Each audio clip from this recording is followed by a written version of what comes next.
E seguimos na pauta do clima, afinal, as mudanças climáticas estão favorecendo o fungo causador da Bruzone, doença que causa impactos importantes na produção de trigo. Ela tem potencial de afetar 13 milhões e meio de hectares e risco de reduzir em 13% a produção mundial do grão. Eu converso agora com o pesquisador da Embrapa Trigo, José Maurício Fernandes. Tudo bem, José Maurício?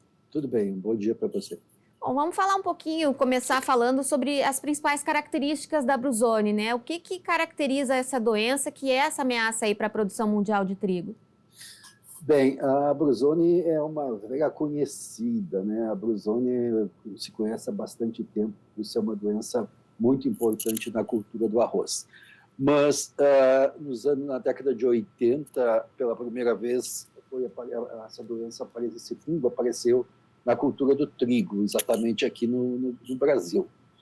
E de lá para cá, essa doença tem se espalhado, né? Esse fungo tem se espalhado na América do Sul, e também em 2016 ele deu um grande salto e foi para o sul da Ásia, em Bangladesh. E mais recentemente também apareceu na África atacando o trigo. E isso traz uma preocupação bastante grande e realmente está associado à questão das mudanças climáticas. Do que gosta a Bruzone, doutor José Maurício? Quais são as condições ideais para que ela se desenvolva e cause esses problemas todos? Esse fungo adora o calor e a umidade, né? Então, isso aí é o grande combustível para essa doença. Por exemplo, no ano passado, no Rio Grande do Sul, em 2023, o Rio Grande do Sul se tinha como uma região de clima temperado, onde não se esperava que essa doença não seria um grande problema.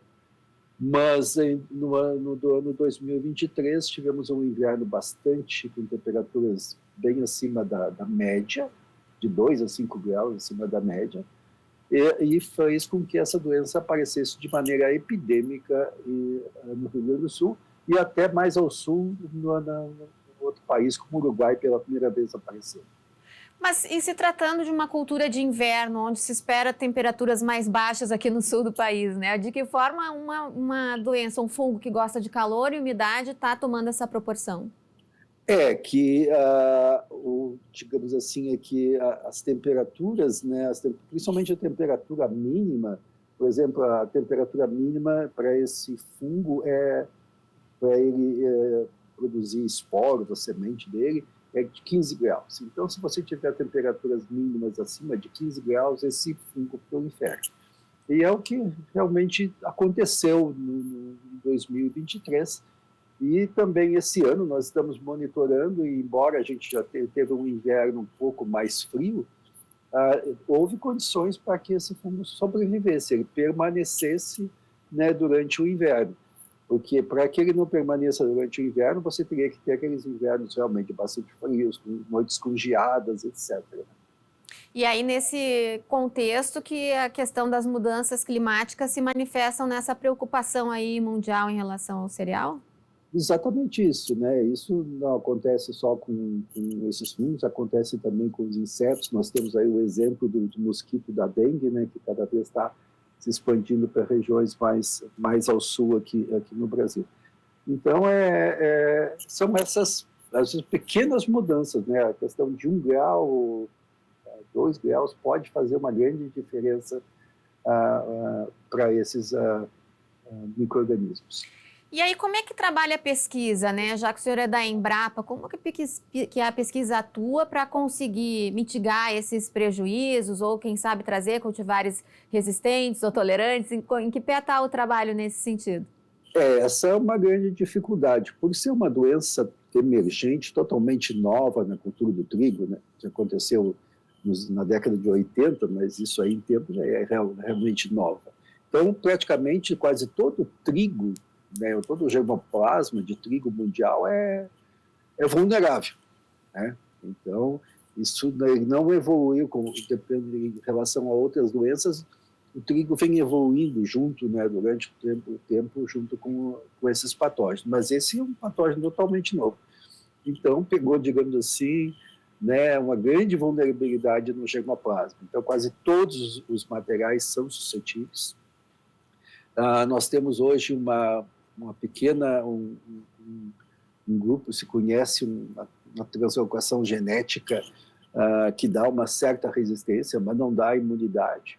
Então, realmente, é a grande preocupação mundial, né, que esse fungo ele continua se expandindo, e como você tem uma resistência genética muito estreita, né, é um grande risco, né, se tem um risco da questão da Ásia, o sul da Ásia, né, porque onde o trigo é uma coisa muito importante, é um alimento extremamente importante, a própria África, onde se está se incentivando, os países estão incentivando que comecem a produzir mais trigo, que não fiquem tão dependentes de outros fornecedores.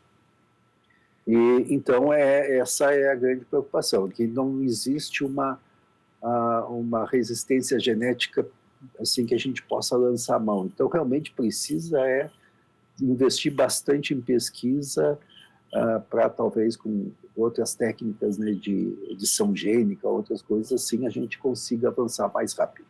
Agora, diante desse impacto mundial aí da doença, provocando uma redução, uma projeção de redução de 13% na produção mundial do trigo, existe uma força-tarefa, as entidades de pesquisa têm se conversado, você como pesquisador conversa com pesquisadores de outros continentes para tentar encontrar uma linha aí de trabalho? Por exemplo, eu posso citar o exemplo do CIMMYT, né? O CIMMYT é um centro internacional de pesquisa para melhoramento com trigo, né? E o CIMMYT tem usado esse resultado que a gente produziu, inclusive junto com colegas do CIMMYT, para tentar,